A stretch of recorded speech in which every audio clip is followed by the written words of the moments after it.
like one of the things I think that it's really hard that nobody ever tells you if you want to do creative work, is how hard it is to actually find a decent story. And I think that we all think like, well, the real work of it is I'm going to go out and I'm going to shoot the thing and then I'm going to sit and edit it and I'm going to write it and it's going to put music under it, like whatever, and that's going to be where time is. But often, and people don't really tell you this, often the amount of time finding the decent story is more than the amount of time it takes to produce the story. And that if somebody wants to do creative work, you actually have to set aside just as much time for the looking for stories. I mean, I work on a national radio show, and we don't follow the news. We don't do anything. All we do is look for interesting stories, and there's 7 of us or 8 of us now.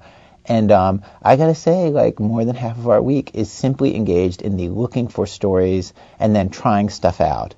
And, like, we're really good at our jobs, right? We're as good as, anybody who does this kind of thing. And I got to say, like, we take a run at a lot of stories, and between a half and a third of everything that we try, we'll go out, we'll get the tape, and then we kill it.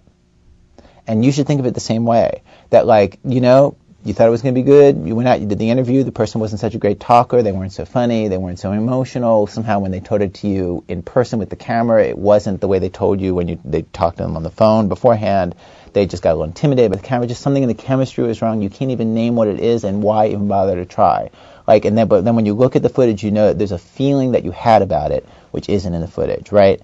And then it's time at that point to be the ambitious, super achieving person who you're going to be and to kill it. It's time to kill, and it's time to enjoy the killing, because by killing you will make something else even better live. And I think that, like, not enough gets said about the importance of abandoning crap. And one thing that you should know is that all video production is trying to be crap. Like, in fact, all radio production is trying to be crap. Basically, it's like the laws of entropy, that thing where, like, all the energy of the universe is dissipating, and, like, all the atoms are getting lower and lower in energy. Well, basically, like, anything that you put on tape, from the moment you put it on tape, like, basically it's trying to be really bad. It's trying to be unstructured. It's trying to be pointless. It's trying to be boring. It's trying to be digressive, much like these sentences that I'm saying right here.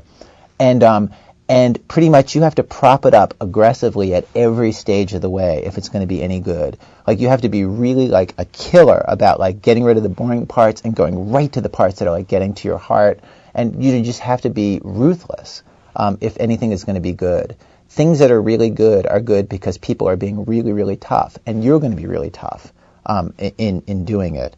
And you're going to know also that, like, failure is a big part of success. Something I sound like some Michael Jordan ad, but, like, you know what I mean? Like you're gonna, like, run a lot of stuff and it's gonna go nowhere, and you should be happy about that. If you're doing that, you're doing it right.